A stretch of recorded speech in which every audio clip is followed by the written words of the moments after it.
Sir নমস্কার, আমার নাম রূপা রায়। আমি তেলিয়ামোড়া ডিএস মোটরে একজন কাস্টমার কেয়ার এক্সিকিউটিভ হিসেবে আমি কাজ করছি। স্যার আপনার নামটা কি আছে আমি কি জানতে পারিনি? আপনার অ্যাড্রেস?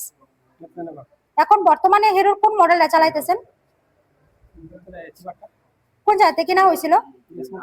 কতদিন হয়েছে স্যার? আজকে কোন জায়গাতে আইছেন? কিসের লেগে আইছিলেন? যখন আজকে আপনার মোটরসাইকেলটা নিয়ে আমাদের এখানে আইছিলেন ওই সময় টেকনিশিয়ান সুপারভাইজার আপনারা ওয়েলকাম জানাইছিনি? যে কাজটার জন্য আইছিলেন সেই কাজটা কমপ্লিট হয়েছিনি? যত টাকা জানাইছে তো টাকার মধ্যে হয়েছিনি?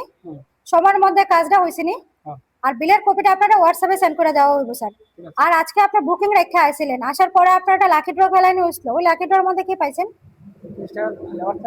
আমাদের এখানে আসার পরে আপনার একটা খাওয়ার একটা কুপন দিছিল, পাইছেননি? আজকে আপনার মোটরসাইকেলের যে টেকনিশিয়ানের কাজ করছে ওই কাজটা যদি আপনার কাছে ভালো লাগে ওনার একটা রেটিং নাম্বার দিতে লাগে। বেশি ভালো লাগলে 9 বা 10, মোটামুটি ভালো লাগলে 7 বা 8। কত দিবেন? আজকে আপনার মোটরসাইকেল একটা পূজা দেওয়া হয়েছে স্যার, আপনার কাছে কিরকম লাগছে?